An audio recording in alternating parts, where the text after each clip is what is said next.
Page number 217 और श्लोक संख्या 6 से पढ़ते हैं।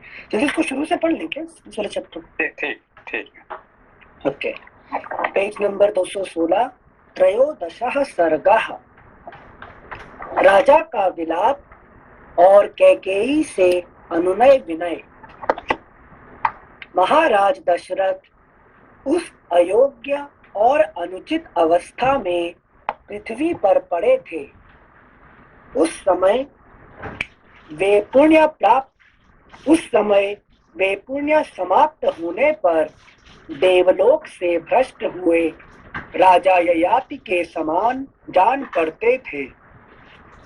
उनकी वैसी दशा देख अनर्थ की साक्षात मूर्ति कैकेयी, जिसका प्रयोजन अभी तक सिद्ध नहीं हुआ था, जो लोकापवाद का भय छोड़ चुकी थी और श्री राम से भरत के लिए भय देखती थी, पुनः उसी वर के लिए राजा को संबोधित करके कहने लगी, महाराज, आप तो डींग मारा करते थे कि मैं बड़ा सत्यवादी और दृढ़ प्रतिज्ञ हूँ। फिर आप मेरे इस वरदान को क्यों हजम कर जाना चाहते हैं? कैकेयी के ऐसा कहने पर राजा दशरथ 2 घड़ी तक व्याकुल की सी अवस्था में रहे। तत्पश्चात कुपित होकर उसे इस प्रकार उत्तर देने लगे, ओ नीच, तू मेरी शत्रु है। अभी जो पढ़ रहे हैं ना, इसको पढ़ने का टाइम पे सिर्फ, लेकिन ये जो क्या कहते हैं, दशरथ और कैकेयी का बात सोच के उसको नहीं पढ़ के एक एक शब्द को अपने अंदर में उसको क्या कहते हैं, कंपेयर करिए अपना अंदर में जो चल रहा है कि जो मन बुद्धि चित्त इसका साथ जो हो रहा है, इसी के साथ कंपेयर करिए, फिर आपको समझ में आएगा इसको। ठीक है ना? हाँ संजय। तो कहानी तो खत्म, कहानी का ज्यादा ही नहीं है, लेकिन यहाँ पे क्योंकि ये क्या है, हम जो पढ़ते हैं ये आर्ष, ये ऋषिकृत है कि नहीं, बाकी जगह पे ऐसा नहीं आता है कि नहीं? हाँ। से इत्यार्ष से है कि नहीं, ये चीज दूसरे पुराण में नहीं आता है कि नहीं? अच्छा।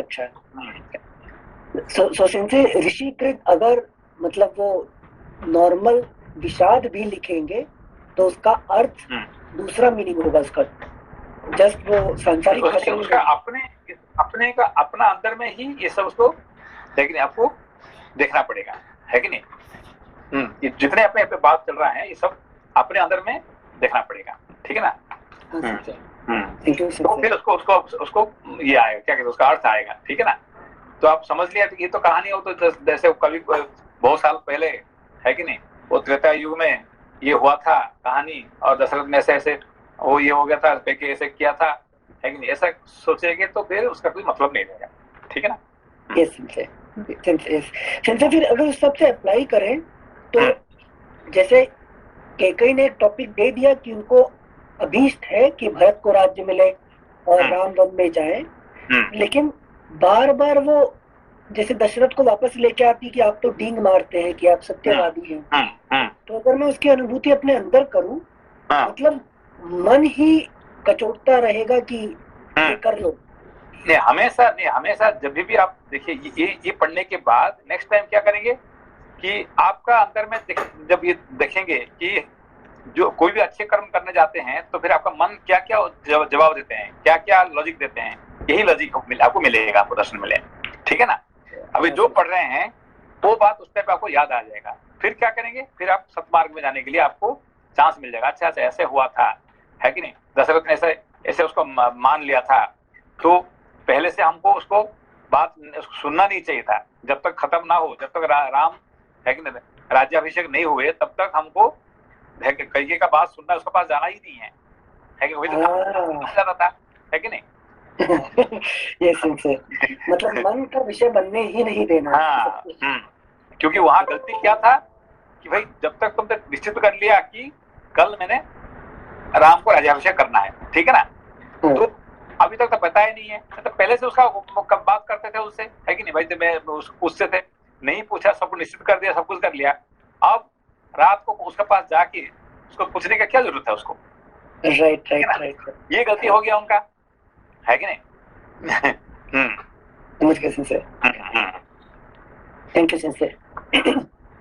श्लोक संख्या 4। कैकेयी के ऐसा कहने पर राजा दशरथ 2 घड़ी तक व्याकुल की सी अवस्था में रहे। तत्पश्चात कुपित होकर उसे इस प्रकार उत्तर देने लगे, ओ नीच, तू मेरी शत्रु है। नरश्रेष्ठ श्री राम के वन में चले जाने पर जब मेरी मृत्यु हो जाएगी, उस समय तू सफल मनोरथ होकर सुख से रहना। हाय, स्वर्ग में भी जब देवता मुझसे श्री राम का कुशल समाचार पूछेंगे, नेक्स्ट पेज 217, जब देवता मुझसे श्री राम का कुशल समाचार पूछेंगे, उस समय मैं उन्हें क्या उत्तर दूंगा? यदि कहूं उन्हें वन में भेज दिया, तो उसके बाद वे लोग जो मेरे प्रति धिक्कार पूर्ण बात कहेंगे, उसे कैसे सह सकूंगा? इसके लिए मुझे बड़ा खेद है। कैकेयी का प्रिय करने की इच्छा से उसके मांगे हुए वरदान के अनुसार मैंने श्री राम को वन में भेज दिया। यदि ऐसा कहूं और इसे सत्य बताऊं, तो मेरी वह पहली बात असत्य हो जाएगी जिसके द्वारा मैंने राम को राज्य देने का आश्वासन दिया है। मैं पहले पुत्रहीन था, फिर महान परिश्रम करके मैंने जिन महातेजस्वी महापुरुष श्री राम को पुत्र रूप में प्राप्त किया है, उनका मेरे द्वारा त्याग कैसे किया जा सकता है?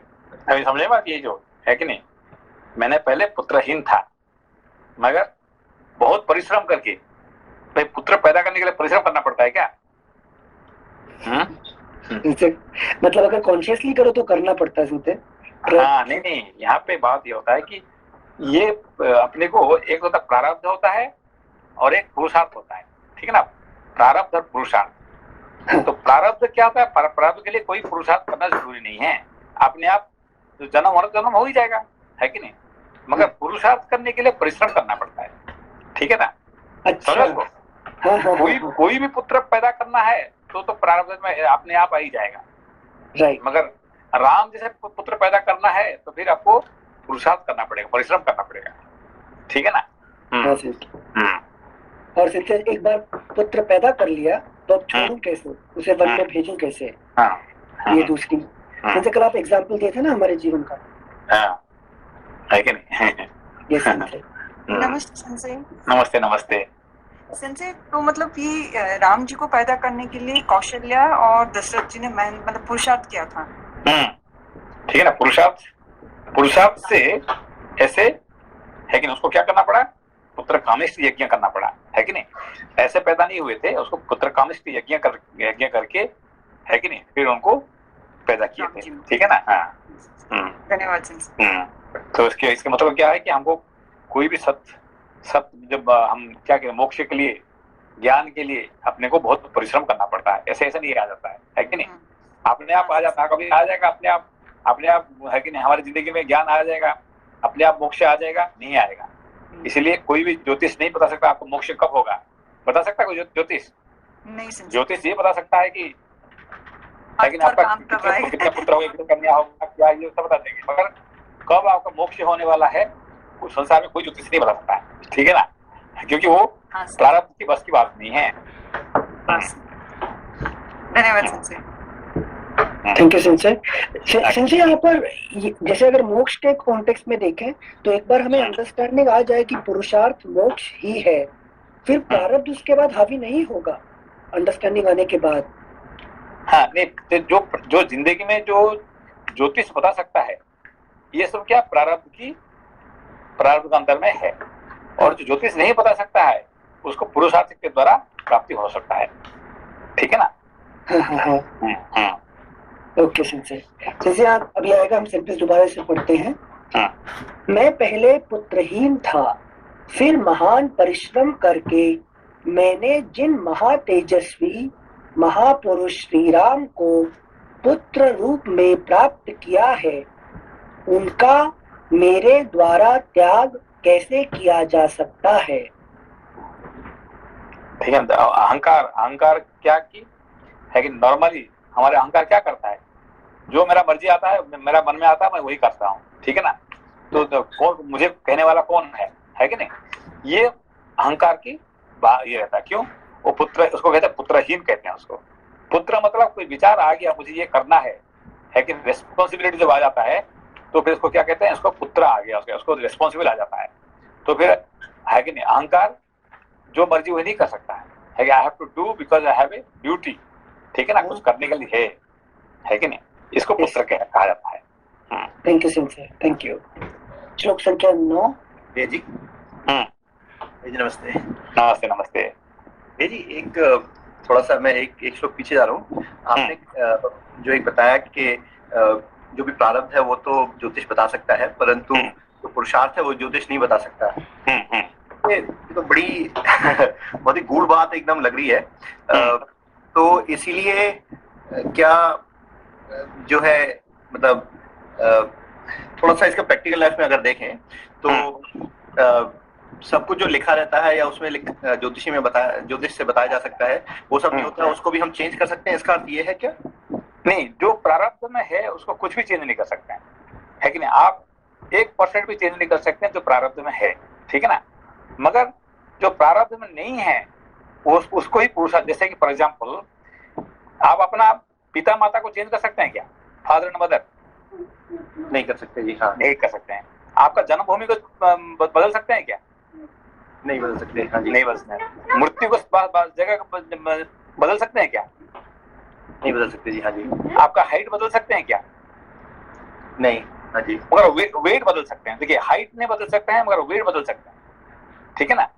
तो संसार में आपका जिंदगी में जो कुछ होने वाला है, क्या कहते हैं, फिजिकली होने वाला है, ये सब प्रारब्ध में लिखा होने के कारण से उसको कुछ नहीं बदल सकते हैं। ठीक है ना? फिजिकल थिंग्स, जो चीज, जो टाइमिंग है, ये काल की बस में है, और इसीलिए ज्योतिष बता सकता है, काल की बस में है। ठीक है ना? मगर ये जो ज्ञान, मोक्ष, धर्म, ये सब क्या है, ये काल की बस के नहीं है। ये आपको खुद को परिश्रम करना पड़ेगा। समझा आपको? अच्छा। हाँ जी। है कि नहीं? देखिए, जो आपने कहा कि आपका पिता माता बदल नहीं सकते हैं, पुत्र कन्या बदल नहीं सकते हैं, है कि नहीं? आपका कितने पुत्र होंगे, कितने कन्या होगा, कहाँ पे पैदा होंगे, कहाँ मृत्यु होगा, कहाँ पे क्या होगा, ये सब 100% लिखा हुआ है। आप कुछ भी कोशिश कर लीजिए, 1 मिनट भी मृत्यु का जो समय है उसको 1 मिनट भी नहीं बदल सकते हैं। ठीक है ना?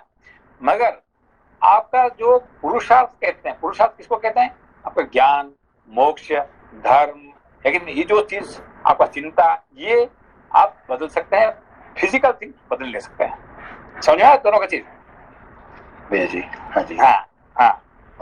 फिर इसमें विवाह किसमें आता है? विवाह जो वो भी प्रारब्ध में आता है, ये पुरुषार्थ नहीं है। अच्छा अच्छा। मैंने पुरुषार्थ करके मैं विवाह किया, नहीं, ये नहीं है। वो पहले से लिखा हुआ है कि नहीं? विवाह हुआ है, पुत्र कन्या हुआ है, पिता माता हुआ है, ये सब क्या है? इवन इंक्लूडिंग और पैसा। आप क्या बोलते हैं, मैंने मेहनत कर रहा पैसा बना रहा हूँ? नहीं, पैसा भी कितने बनाएंगे जिंदगी में, ये पूरा 100% लिखा हुआ है। उससे 1 पैसा ज्यादा नहीं बना सकता, ना कम बना सकता है कि नहीं? मगर हम क्या सोचते हैं, अरे भाई मैं इतने मेहनत कर रहा हूँ, इतने पैसा तो आ ही जाएगा। नहीं, है कि नहीं? जो देखिए, जो क्या कहते हैं, श्रमिक होते हैं, है कि लेबरर जो होते हैं, कितने मेहनत करते हैं? आप ज्यादा मेहनत करते हैं कि जो लेबरर ज्यादा मेहनत करते हैं? कौन? लेबर ज्यादा मेहनत करते हैं भैया जी। तो फिर वो आपसे ज्यादा पैसा बनाते हैं क्या? सही कह रहे हैं आप। है कि नहीं? देखो, आपके सामने कितने लोग कितने मेहनत करते हैं, मगर आपसे कम कर रहे हैं, ज्यादा कर रहे हैं? आप जो आपके सामने जो लोग कर रहे हैं, है कि नहीं? ये सब कम बना रहे हैं, है कि नहीं? तो ये सब चीज है ना कि सब प्रारब्ध में लिखा हुआ है, तो प्रारब्ध लिखा होने के कारण से आपको मिल ही जाएगा, ठीक है ना।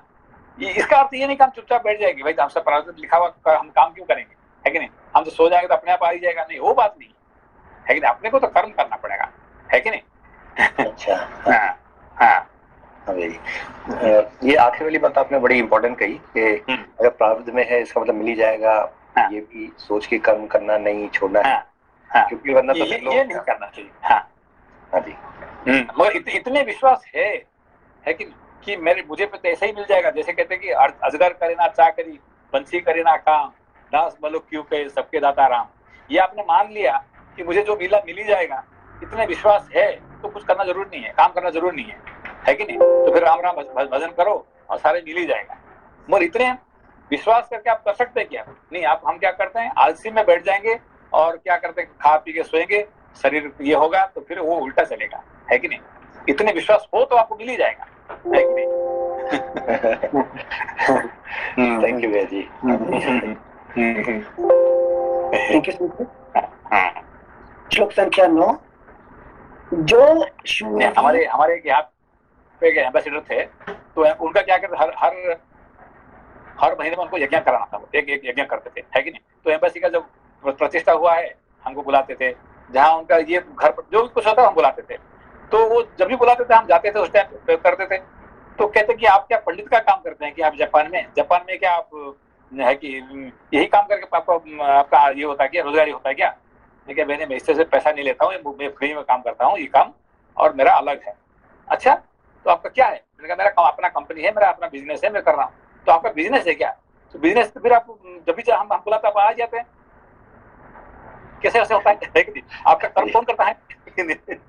ये उसे है कि आप तो मंडे भी आते हैं, आप ये करते हैं, तो फिर आपका काम कौन करता है? तो मेरा काम राम करते हैं, है कि नहीं।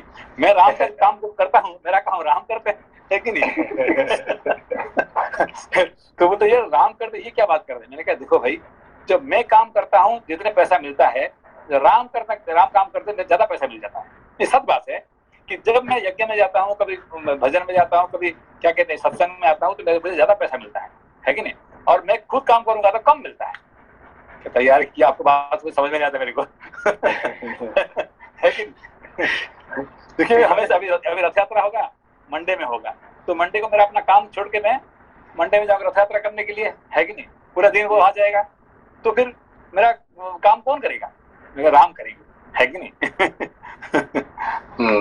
ठीक है जी। ठीक है। Thank you Sanjay. श्लोक संख्या 9।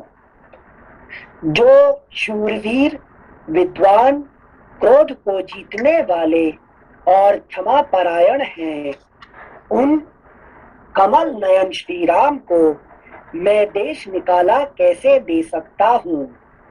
श्लोक संख्या 10। जिनकी अंग कांति नील कमल के समान श्याम है, भुजाएं विशाल और बल महान है, उन नयनाभिराम श्री राम को मैं दंडक वन में कैसे भेज सकूंगा। जो सदा सुख भोगने के ही योग्य हैं, कदापि दुख भोगने के योग्य नहीं है, उन बुद्धिमान श्री राम को दुख उठाते मैं कैसे देख सकता हूँ। जो दुख भोगने के योग्य नहीं है, उन श्री राम को यह वनवास का दुख दिए बिना ही यदि मैं इस संसार से विदा हो जाता तो मुझे बड़ा सुख मिलता।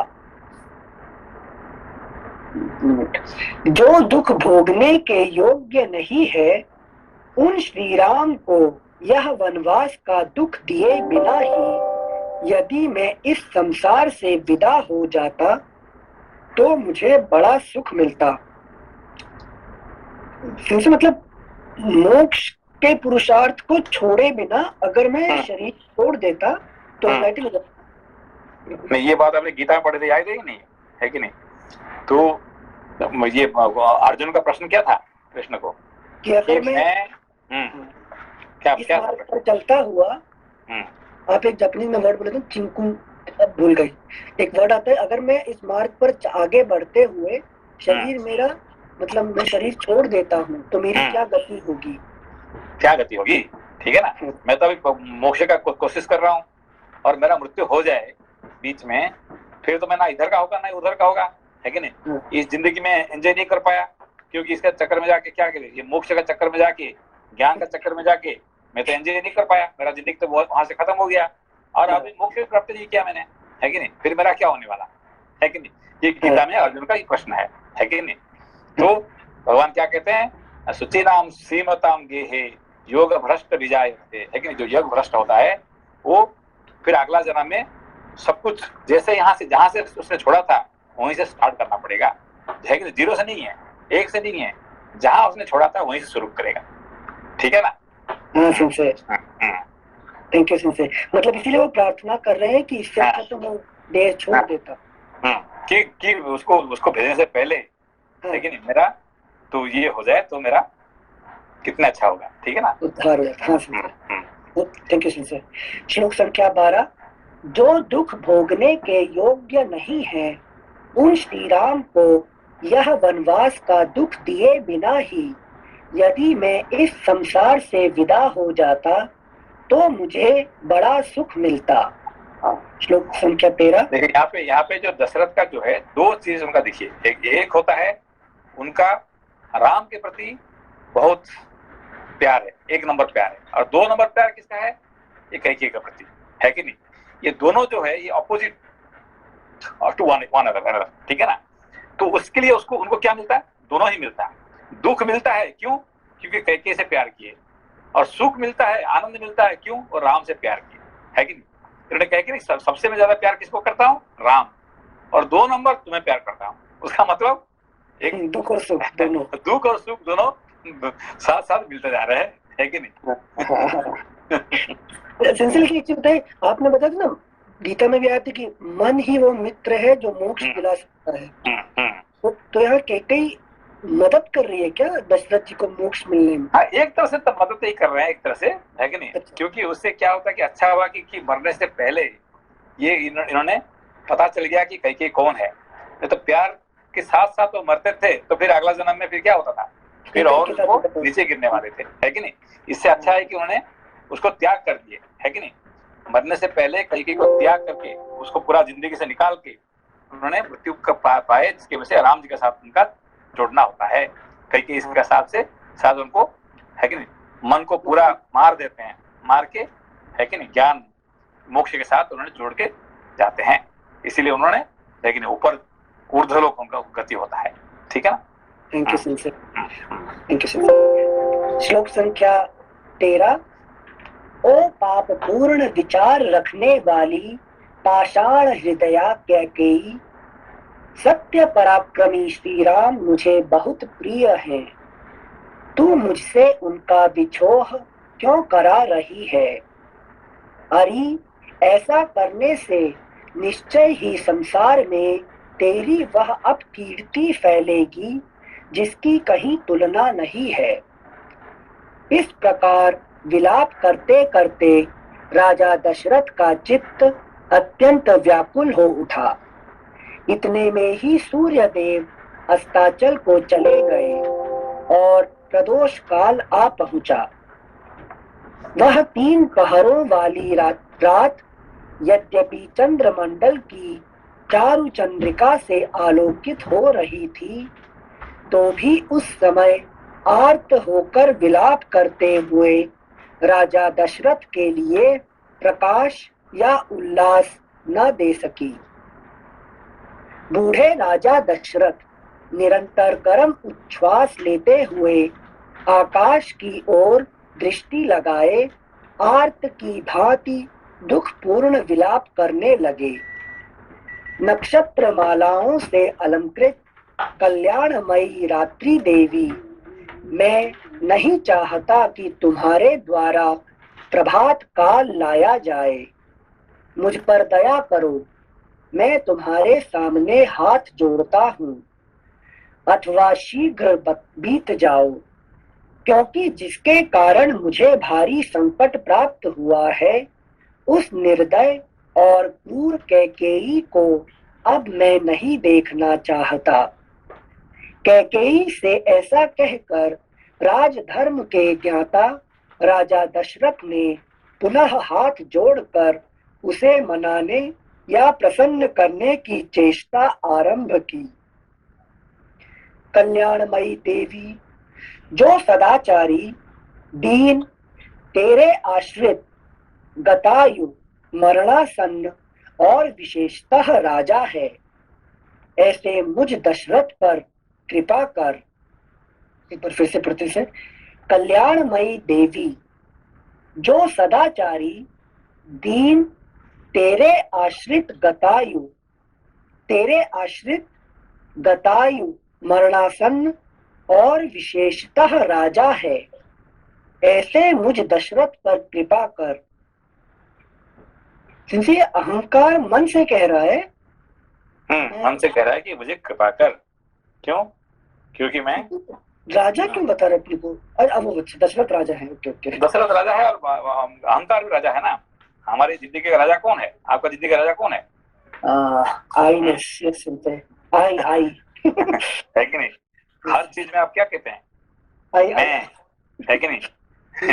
बिना मैं से कोई शब्द हो सकता है? कोई सेंटेंस हो सकता है जिंदगी में? No sense. Can you compose a one sentence without I? No sense. Brahma ji ने कान में बोला है ना, सिर्फ मनला जी, मनीला जी है क्या? हाँ सेंसे। तो can you compose a sentence without आई? नहीं सेंसे, पहले तो नहीं कर पाते थे, अभी कोशिश कर सकते हैं। बताइए कौन सा एनी सेंटेंस विदाउट आई? हाँ सेंसे, आई तो आता ही है हमेशा हर सेंटेंस। विदाउट नहीं कहने पर भी आप अंदर में आ ही जाएगा। Without I, without my, there is no sentence. ये संसार में सेंटेंस नहीं बन सकता है, ठीक है ना? थर्ड पर्सन, फर्स्ट पर्सन को नहीं लगा के भी, थर्ड पर्सन लगा के भी नहीं बन सकता है। For example, the flower is beautiful, इसमें आई कहाँ आया? No, just a minute. Who says flower is beautiful? I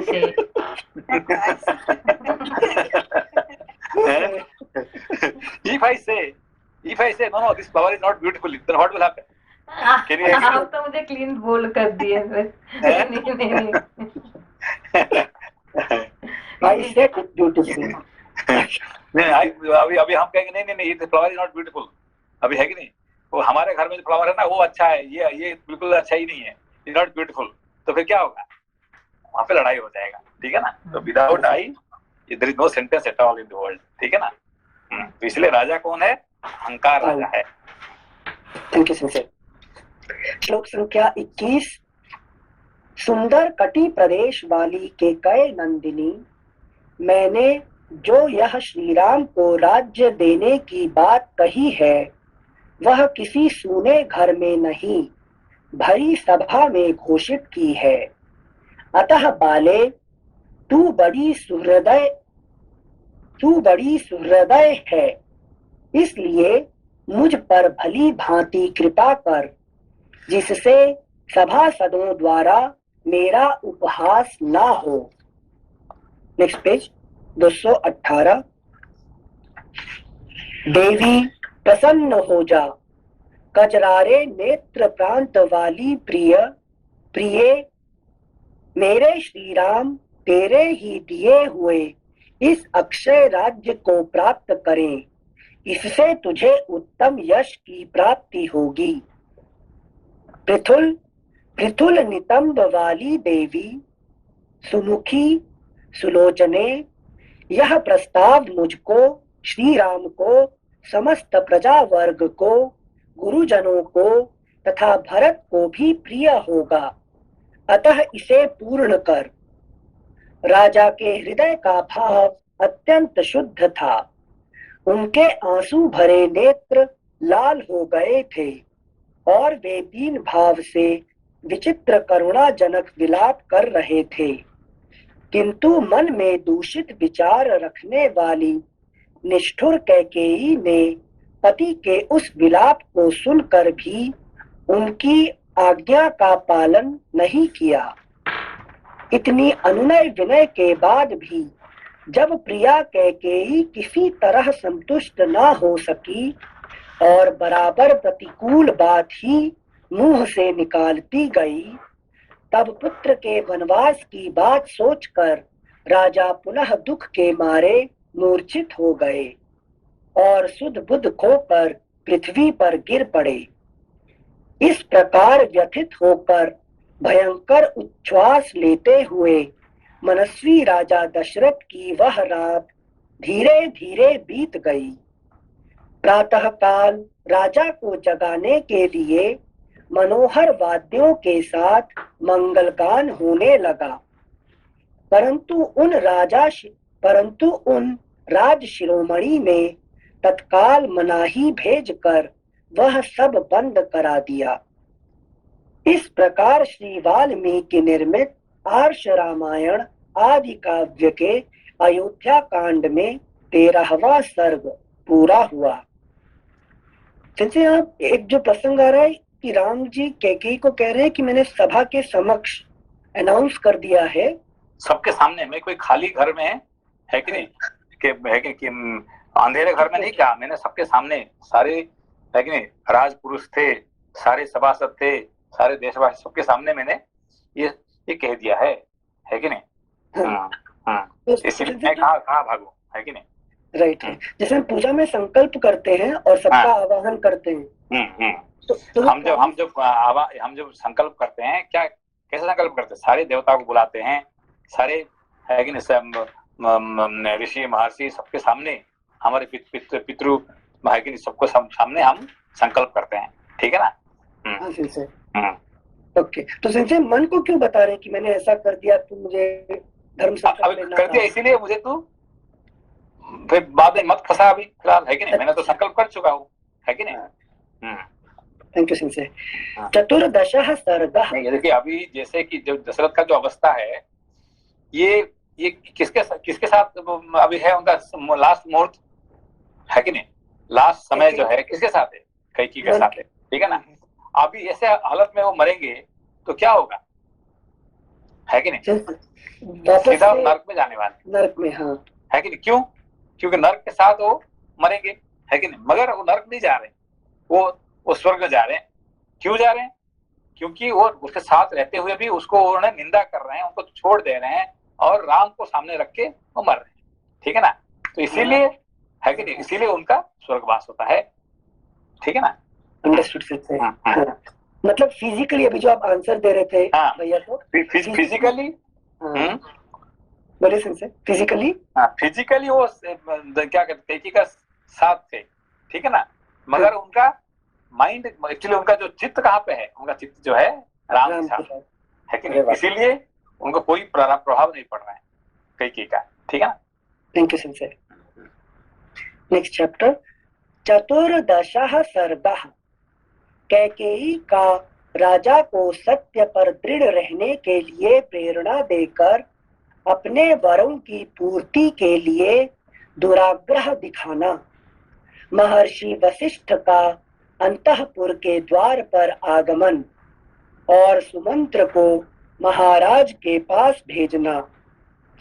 राजा की आज्ञा से सुमंत्र का श्री राम को बुलाने के लिए जाना। देखिए यहाँ पे एक नया चीज आया है कि नहीं। ये क्या है कि वशिष्ठ, महर्षि वशिष्ठ भी राजा का घर में नहीं जा सकते, मगर सुमंत्र जा सकते हैं। अभी समझ में आपको? यहाँ पे देखो, राजा का, चाहे राजा का घर में हो कि राम जी का घर में हो, तो है कि नहीं, जहां पे भी सुमंत्र का प्रवेश करना, उनको बिना पूछे प्रवेश कर सकते हैं, मगर वशिष्ठ भी प्रवेश नहीं कर सकते हैं। है कि नहीं। ये एक नया टॉपिक आएगा देखो, है कि नहीं। कोई मना नहीं कर सकता, सुमंत्र को कोई मना नहीं कर सकता है, मगर वशिष्ठ को मना कर सकता है कि नहीं। Thank you Sanjay. श्लोक संख्या 1। इक्ष्वाकु नंदन राजा दशरथ पुत्र शोक से पीड़ित हो पृथ्वी पर अचेत पड़े थे और वेदना से छटपटा रहे थे। उन्हें इस अवस्था में देखकर पापिनी कैकेयी इस प्रकार बोली, महाराज, आपने मुझे 2 वर देने की प्रतिज्ञा की थी और जब मैंने उन्हें मांगा तब आप इस प्रकार सन्न होकर पृथ्वी पर गिर पड़े मानो कोई पाप करके पछता रहे हों। यह क्या बात है? आपको सत्पुरुषों की मर्यादा में स्थिर रहना चाहिए। धर्मज्ञ पुरुष सत्य को ही सबसे श्रेष्ठ धर्म बतलाते हैं। उस सत्य का सहारा लेकर मैंने आपको धर्म का पालन करने के लिए ही प्रेरित किया है। धर्मज्ञ इसको पुरुष क्या कहते हैं? इसको कहते हैं डेविल कोटिंग स्क्रिप्चर, है क्या नहीं? बस से कैके आप समझाए थे ना, कैके तो दशरथ को कह ही रहे हैं भरत को राज्य दे दो, तो धर्म को दे दो, मोक्ष को नहीं। थैंक यू सेंसर। धर्मज्ञ पुरुष सत्य को ही सबसे श्रेष्ठ धर्म बतलाते हैं। उस सत्य का सहारा लेकर मैंने आपको धर्म का पालन करने के लिए ही प्रेरित किया है। पृथ्वीपति राजा शैव्य ने बाज पक्षी को अपना शरीर देने की प्रतिज्ञा करके उसे दे ही दिया और देकर उत्तम गति प्राप्त कर ली। इसी प्रकार तेजस्वी राजा अलर्क ने वेदों के पारंगत विद्वान ब्राह्मण को उसके याचना करने पर मन में खेद न लाते हुए अपनी दोनों आंखें निकाल कर दे दी थी। सत्य को प्राप्त हुआ समुद्र सत्य का ही अनुसरण करने के कारण पर्व आदि के समय भी अपनी छोटी सी सीमा तट भूमि का भी उल्लंघन नहीं करता। Next page 219। सत्य ही प्रणव रूप शब्द ब्रह्म है। सत्य में ही धर्म प्रतिष्ठित है। सत्य ही अविनाशी वेद है और सत्य से ही परब्रह्म की प्राप्ति होती है। कितने ये अच्छी बात है। ये जो श्लोक है बड़ा इम्पोर्टेंट है कि नहीं? पूरा दोबारा पढ़िए इसको। सत्य ही प्रणव रूप शब्द ब्रह्म है कि नहीं? क्या समझा? जैसे ओम के लिए बोल रहे हैं, ओम जो प्रणव होता है, तो ओम का जितने वैल्यू है सत्य का इतने वैल्यू है कि नहीं? तो शब्द ब्रह्म में ओम सत्य इज इक्वल टू ओम, ठीक है ना? हाँ संशय, थैंक यू संशय। सत्य में ही धर्म प्रतिष्ठित है। सत्य ही अविनाशी वेद है और सत्य से ही परब्रह्म की प्राप्ति होती है। संशय, इतने गूढ़ शब्द और ये एक्चुअल ब्रह्म ज्ञान जो बोल सकते हैं ना, ये कैसे बोल पा रही है? नहीं यही तो नहीं, क्योंकि इसको कहते हैं डेविल कोटिंग स्क्रिप्चर है कि नहीं? तो इसने तो कह दिया सत्य तो सत्य पहले, अभी जैसे कि अभी पहले राम को उन्होंने राजा बनाए थे तो सत्य वही होना चाहिए, है कि नहीं? भरत तो बाद में आया, है कि नहीं? तो उन्होंने तो ऑलरेडी डिक्लेयर कर चुके हैं, तो सत्य कौन सा है? राम का राजा बनना। तो अभी जो जिन लोगों ने आपको, है कि नहीं, प्रतिज्ञा कराते हैं, क्या करते? सत्य मान लो, सत्य आपने बोला था ऐसे, है कि नहीं? अच्छा तो इसका डेविल कोटिंग स्क्रिप्चर है कि नहीं? थैंक यू संशय। श्लोक संख्या 8। इसलिए यदि आपकी बुद्धि धर्म में स्थित है तो सत्य का अनुसरण कीजिए।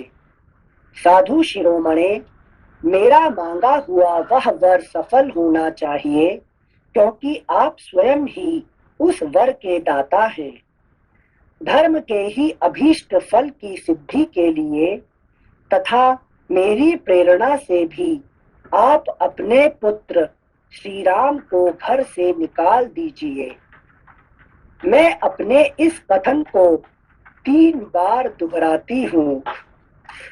आर्य, यदि मुझसे की हुई इस प्रतिज्ञा का आप पालन नहीं करेंगे तो मैं आपसे परित्यक्त उपेक्षित होकर आपके सामने ही अपने प्राणों का परित्याग कर दूंगी। मन चूज करो या मोक्ष चूज करो। श्लोक संख्या 11। इस प्रकार कैकेयी ने जब निशंक होकर राजा को प्रेरित किया, तब वे उस सत्य रूपी बंधन को वैसे ही नहीं खोल सके। उस बंधन से अपने को उसी तरह नहीं मुक्त कर सके जैसे राजा बलि इंद्र प्रेरित वामन के पाश से अपने को मुक्त करने में असमर्थ हो गए थे। दोबारा पढ़िए। इस प्रकार कैकेयी ने जब निशंक होकर राजा को प्रेरित किया, तब वे उस सत्य रूपी बंधन को वैसे ही नहीं खोल सके। उस बंधन से अपने को उसी तरह मुक्त नहीं कर सके जैसे राजा बलि इंद्र प्रेरित वामन के पाश से अपने को मुक्त करने में असमर्थ हो गए थे। अभी देखिए कैसे कैसे हुआ था, जैसे कि ये वामन गए थे किसके पास? बलि के पास, बलि के पास, ठीक है ना। तो उन्होंने बांध दिए उनको पास से बांध दिए, है कि नहीं? तो कौन सा पास से बांधे थे उनको? नहीं वरुण, यही सत्य के पास से बांध दिए उन्होंने, प्रतिज्ञा करा दिए, है कि नहीं? किसका बल था ये वामन का बल नहीं है, ये इंद्र का बल था। ये प्रेरणा किसका था? इंद्र का प्रेरणा था। इंद्र ने उसको, है कि नहीं, कहा कि तुम जाके ऐसे ऐसे करो, तो वामन जाके ऐसे करते हैं, ठीक है ना। तो ये सत्य का नाम पे इंद्र ने वामन जी को लगा के बलि को वो क्या करते हैं, पास में बांधते, सत्य का पास से बांधते, ठीक है ना। अच्छा, तो समझे उसकी उपमा दी गई है यहाँ पर, वैसे ही कैकेयी ने बांध लिया है उन्हें सत्य के पास से, सत्य के पास से उन्हें बांध दिया। अच्छा।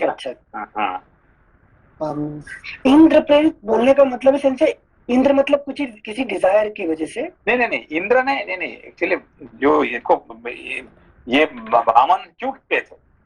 जैसे इंद्र की गद्दी को खतरा था कि वो मेरी सीट ले लेंगे बलि जी। इंद्र ने रिक्वेस्ट किया था कि मेरे लिए आप ये काम कर लीजिए, है कि नहीं। अच्छा। उनका रिक्वेस्ट से वामन भगवान गए और उसको बांध के उसको है कि पाताल में डाल दिए और राज्य लाके दे दिए, किसको? इंद्र को दे दिए, ठीक है ना। तो ये सब हुआ कैसे हुआ है? सत्य के पास से बांधने के कारण वो मना कर देता था, फिर मैं क्यों दूं, है कि नहीं। मैंने अपने बाकी कोई असुर होता है तो दे देता है क्या? नहीं देता, मुकर जाता है। ये सिर्फ बलि होने के कारण से दिया है, ठीक है ना। यस, समझ आ गया। तो इसलिए मांगने से पहले संकल्प करा लिए थे उनसे। हाँ, ठीक है ना। तो जिसकी वजह से उसको क्या मिला? बलि को स्वर्ग मिल गया ना। स्वर्ग क्या बोलते हैं, नागलोक का नहीं, उसको नेक्स्ट इंद्र बनने वाला है, ये अगला इंद्र बनने वाला है, ठीक है ना। आज तक कोई है कि नहीं, कोई असुर राक्षस को कभी इंद्र पद नहीं मिला है और पहली बार बलि को इंद्र पद मिल गया, ठीक है। Thank you Sanjay. श्लोक संख्या 11। इस प्रकार कैकेयी ने जब निशंक होकर राजा को प्रेरित किया, तब वे उस सत्य रूपी विपिन जी है क्या? विपिन जी है। विपिन भैया, अच्छा ठीक है, ओके। श्लोक संख्या 11। इस प्रकार कैकेयी ने जब निशंक होकर राजा को प्रेरित किया, तब वे उस सत्य रूपी बंधन को वैसे ही नहीं खोल सके। उस बंधन से अपने को उसी तरह नहीं मुक्त कर सके जैसे राजा बलि इंद्र प्रेरित वामन के पाश से अपने को मुक्त करने में असमर्थ हो गए थे। दो पहियों के बीच में फंसकर वहां से निकलने की चेष्टा करने वाले गाड़ी के बैल की भांति उनका हृदय उद्भ्रांत हो उठा था और उनके मुख की कांति भी फीकी पड़ गई थी। अपने विकल नेत्रों से कुछ भी देखने में असमर्थ से होकर भूपाल दशरथ ने बड़ी कठिनाई से धैर्य धारण करके अपने हृदय को संभाला और कैकेयी से इस प्रकार कहा, पापिनी, मैंने अग्नि के समीप सांगुष्ठम ते गृभृणामि सौभगत्वाय हस्तम इत्यादि वैदिक मंत्र का पाठ करके तेरे जिस हाथ को पकड़ा था उसे आज छोड़ रहा हूँ। 1 मिनट।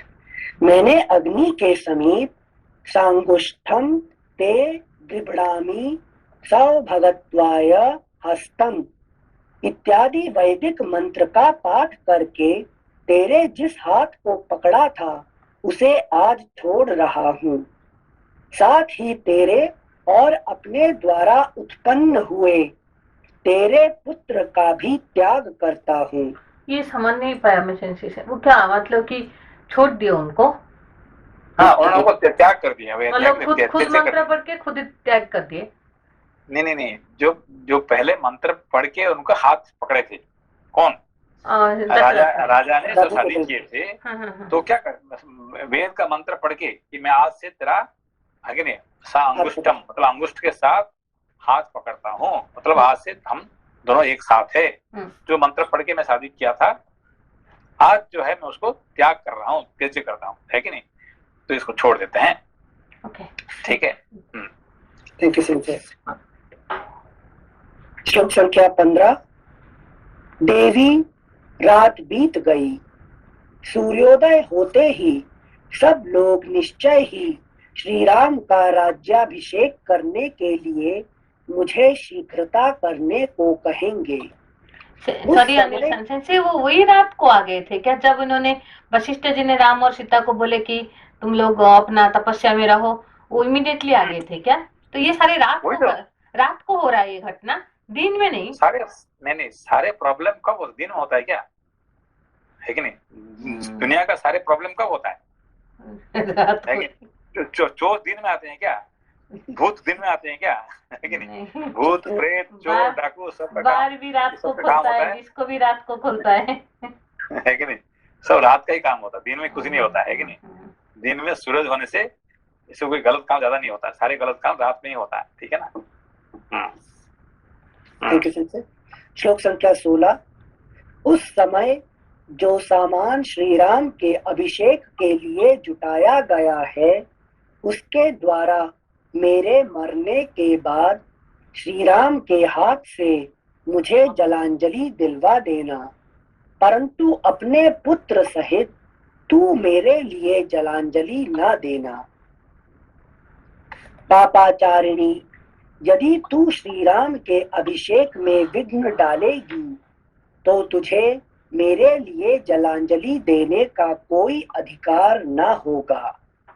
मैं पहले श्री राम के राज्याभिषेक के समाचार से जो जन समुदाय का हर्षोल्लास से परिपूर्ण उन्नत मुख देख चुका हूँ, वैसा देखने के पश्चात आज पुनः उसी जनता के हर्ष और आनंद से शून्य नीचे लटके हुए मुख को मैं नहीं देख सकूंगा। महात्मा राजा दशरथ के कैकेयी से इस तरह की बातें करते करते ही चंद्रमा और नक्षत्र मालाओं से अलंकृत वह पुण्यमयी रजनी बीत गई और प्रभात काल आ गया। तदनंतर बातचीत के मर्म को समझने वाली पापचारिणी कैकेयी रोष से मूर्छित सी होकर राजा से पुनः कठोर वाणी में बोली, राजन, आप विष और शूल आदि रोगों के समान कष्ट देने वाले ऐसे वचन क्यों बोल रहे हैं? इन बातों से कुछ होने जाने वाला नहीं है। आप बिना किसी क्लेश के अपने पुत्र श्री राम को यहाँ बुलवाइए, मेरे पुत्र को राज्य पर प्रतिष्ठित कीजिए और श्री राम को वन में भेजकर मुझे निष्कंटक बनाइए, तभी आप कृतकृत्य हो सकेंगे। इस पेज 220। तीखे कोड़े की मार से पीड़ित हुए उत्तम अश्व की भांति कैकेयी द्वारा बारंबार प्रेरित होने पर व्यथित हुए राजा दशरथ ने इस प्रकार कहा। ये समझ में आया? तीखे कोड़े की है क्या है? इसे जो वाक बाण चला रही है ना कैकेयी, इसका अर्थ क्या हुआ? जैसे घोड़े को जब हाँकते हैं तो नहीं, पूरा पढ़िए, दोबारा पढ़िए। अच्छा सॉरी। तीखे कोड़े की मार से पीड़ित हुए उत्तम अश्व की भांति। थैंक यू सिंसे। अश्व मतलब मेरी इंद्रियां। नहीं, बेसिकली यहाँ पे एग्जाम्पल दिया गया है कि उत्तम अश्व कौन है? जो बिना मारते ही वो तो दौड़ता है, उसको उत्तम अश्व कहते हैं, है कि? जो घोड़ा है उसको मारना जरूरी नहीं पड़ेगा, वो तो अपने आप दौड़ रहा है कि नहीं? अपना पूरा जान लगा के दौड़ रहा है। अब उसको मारने का क्या मतलब? उसको मारने से वो दुख बढ़ जाता है उसको, है कि नहीं? वो उल्टा भागना बंद कर देगा है कि नहीं? समझे उसको? ओके मतलब उल्टा ही काम करेगा। अगर उल्टा काम, उत्तम अश्व वही होता है जो उसको मारना जरूरत नहीं पड़ता है, वो तो अपने आप दौड़ रहा है। अब उसको मारेंगे तो काम होगा क्या? काम नहीं होने वाला, उसको दुख बढ़ जाएगा, जिससे काम, है कि नहीं, उसको बंद कर देगा। ठीक है ना? थैंक यू सिंसे। तीखे कोड़े की मार से पीड़ित हुए उत्तम अश्व की भांति कैकेयी द्वारा बारंबार प्रेरित होने पर व्यथित हुए राजा दशरथ ने इस प्रकार कहा। मैं धर्म के बंधन में बंधा हुआ हूँ, मेरी चेतना लुप्त होती जा रही है, इसलिए इस समय मैं अपने धर्म परायण परम प्रिय ज्येष्ठ पुत्र श्री राम को देखना चाहता हूँ। उधर जब रात बीती, प्रभात हुआ, सूर्य देव का उदय हो गया और पुण्य नक्षत्र के योग में अभिषेक का शुभ मुहूर्त आ पहुंचा। उस समय शिष्यों से घिरे हुए शुभ गुण संपन्न महर्षि वशिष्ठ अभिषेक की आवश्यक सामग्रियों का संग्रह करके शीघ्रता पूर्वक उस श्रेष्ठ पुरी में आए। उस समय शिष्यों से घिरे हुए शुभ गुण संपन्न महर्षि वशिष्ठ अभिषेक की आवश्यक सामग्रियों का संग्रह करके शीघ्रता पूर्वक उस श्रेष्ठ पुरी में आए। उस पुण्य वेला में अयोध्या की सड़कें झाड़ बुहार कर साफ की गई थी और उन पर जल का छिड़काव हुआ था। सारी पुरी उत्तम पताकाओं से सुशोभित थी। वहां के सभी मनुष्य हर्ष और उत्साह से भरे हुए थे। बाजार और दुकानें इस तरह सजी हुई थी कि उनकी समृद्धि देखते ही बनती थी। सब ओर महान उत्सव हो रहा था। सारी नगरी श्री रामचंद्र जी के अभिषेक के लिए उत्सुक थी। चारों ओर चंदन, अगर और धूप की सुगंध व्याप्त हो रही थी। इंद्र नगरी अमरावती के समान शोभा पाने वाली उस पुरी को पार करके श्री राम वशिष्ठ जी ने राजा दशरथ के अंतःपुर का दर्शन किया, जहां सहस्त्रों ध्वजाएं फहरा रही थीं। नगर और जनपद के लोग वहां भरे हुए थे। बहुत से ब्राह्मण उस स्थान की शोभा बढ़ाते थे। छड़ीदार राजसेवक तथा सजे सजाए सुंदर घोड़े वहां अधिक संख्या में उपस्थित थे। श्रेष्ठ महर्षियों से घिरे हुए वशिष्ठ जी परम प्रसन्न हो उस अंतःपुर में पहुंचकर उस जन समुदाय को लांघ कर आगे बढ़ गए। वहां उन्होंने महाराज के सुंदर सचिव तथा सारथी सुमंत्र को अंतःपुर के द्वार पर उपस्थित देखा, जो उसी समय भीतर से निकले थे। तब महातेजस्वी वशिष्ठ ने परम चतुर सूत पुत्र सुमंत्र से कहा, सूत, तुम महाराज को शीघ्र ही मेरे आगमन की सूचना दो। उन्हें बताओ कि श्री राम के राज्याभिषेक के लिए सारी सामग्री एकत्र कर ली गई है। ये गंगा जल से भरे कलश रखे हैं। इन सोने के कलशों में समुद्रों से लाया हुआ जल भरा हुआ है। यह गूलर की लकड़ी का बना हुआ भद्रपीठ है, जो अभिषेक के लिए लाया गया है। इसी पर बिठाकर श्री राम का अभिषेक होगा।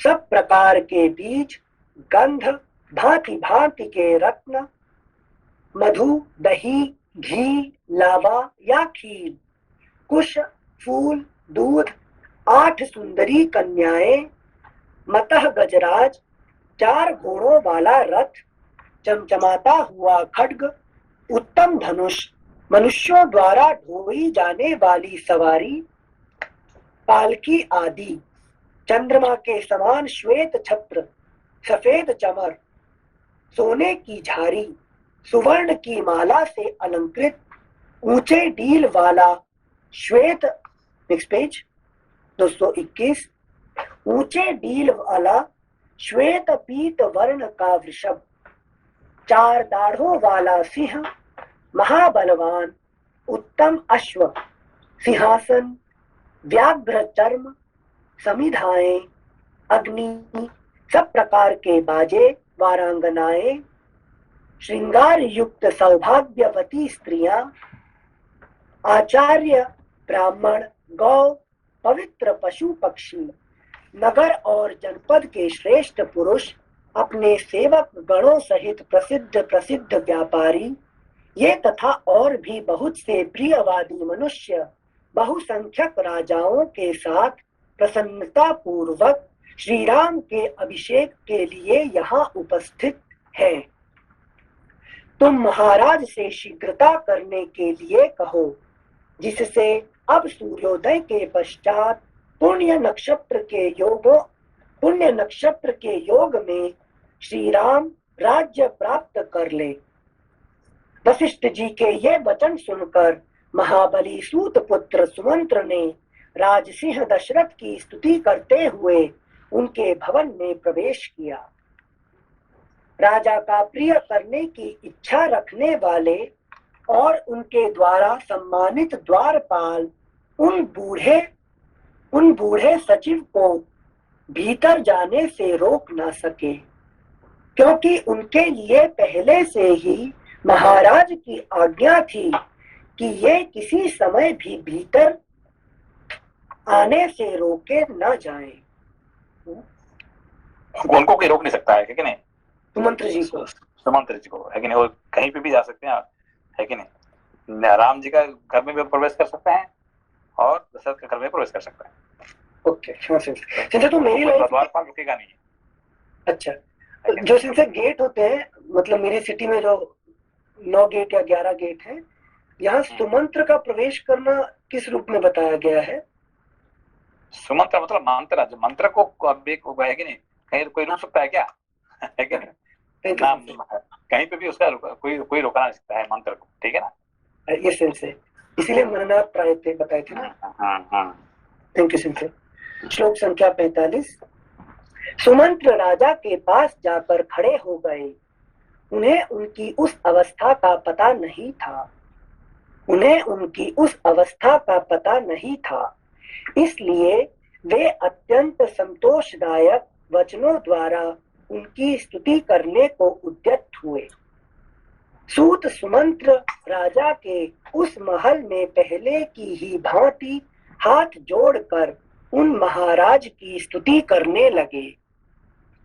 महाराज जैसे सूर्योदय होने पर तेजस्वी समुद्र स्वयं हर्ष की तरंग से उल्लासित हो, उसमें स्नान की इच्छा वाले मनुष्यों को आनंदित करता है, उसमें महाराज जैसे सूर्योदय होने पर तेजस्वी समुद्र स्वयं हर्ष की तरंगों से उल्लासित हो उसमें स्नान की इच्छा वाले मनुष्यों को आनंदित करता है, उसी प्रकार आप स्वयं प्रसन्न हो प्रसन्नता पूर्ण हृदय से हम सेवकों को आनंद प्रदान कीजिए।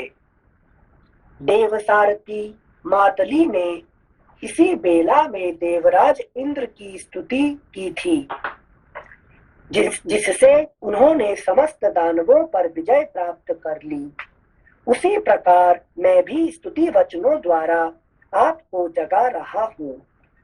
6 अंगों सहित चारों वेद तथा समस्त विद्याएं जैसे स्वयंभू भगवान ब्रह्मा को जगाती हैं, उसी प्रकार आज मैं आपको जगा रहा हूँ। 6 अंगों सहित चारों वेद तथा समस्त विद्याएं जैसे स्वयंभू भगवान ब्रह्मा को जगाती है, उसी प्रकार आज मैं आपको जगा रहा हूँ। जैसे चंद्रमा के साथ सूर्य समस्त भूतों की आधारभूता इस शुभ स्वरूपा पृथ्वी को जगाया करते हैं, उसी प्रकार आज मैं आपको जगा रहा हूँ। महाराज उठिए और उत्सव कालिक मंगल कृत्य पूर्ण करके वस्त्राभूषणों से सुशोभित शरीर से सिंहासन पर विराजमान होइए। फिर मेरु पर्वत से ऊपर उठने वाले सूर्य देव के समान आपकी शोभा होती रहे। तपुत्सकुल नंदन चंद्रमा, सूर्य, शिव, कुबेर, वरुण, अग्नि और इंद्र आपको विजय प्रदान करे। राजसिंह भगवती रात्रि देवी विदा हो गई। आपने जिसके लिए आज्ञा दी थी, आपका वह सारा कार्य पूर्ण हो गया। इस बात को आप जान लें और इसके बाद जो अभिषेक का कार्य शेष है उसे पूर्ण करें। श्री राम के अभिषेक की सारी तैयारी हो चुकी है। नगर और जनपद के लोग तथा मुख्य व्यापारी भी हाथ जोड़े हुए उपस्थित हैं। राजन, ये भगवान वशिष्ठ मुनि ब्राह्मणों के साथ द्वार पर खड़े हैं, अतः श्री राम के अभिषेक का कार्य आरंभ करने के लिए शीघ्र आज्ञा दीजिए। जैसे चरवाहों के बिना पशु, सेनापति के बिना सेना, चंद्रमा के बिना रात्रि और सांड के बिना गौओं की शोभा नहीं होती। Next page 222। ऐसी ही दशा उस राष्ट्र की हो जाती है जहां राजा का दर्शन नहीं होता है। बस बंद करते हैं, ठीक है। एक मिनट से थोड़ा बंद करने से पहले 2 अपडेट देना है। तो पहली बार कि कल क्लास नहीं है, सैटरडे है, लेकिन सैटरडे का भी क्लास नहीं है, तो परसों पढ़ेंगे डायरेक्ट। और दूसरा है कि आप लोगों को बताया था कि जो रथ यात्रा मैगजीन के लिए आर्टिकल देने के लिए तो थोड़ा डेडलाइन 25 तारीख था, लेकिन और कुछ दिन ज़्यादा बढ़ा है, तो मैक्सिमम 30 तारीख तक थोड़ा मुझे भेज दीजिएगा। ये दोनों बताना था। ये सेंसी। Okay okay. प्रणाम सेंसी। प्रणाम प्रणाम प्रणाम प्रणाम सेंसी। प्रणाम प्रणाम प्रणाम।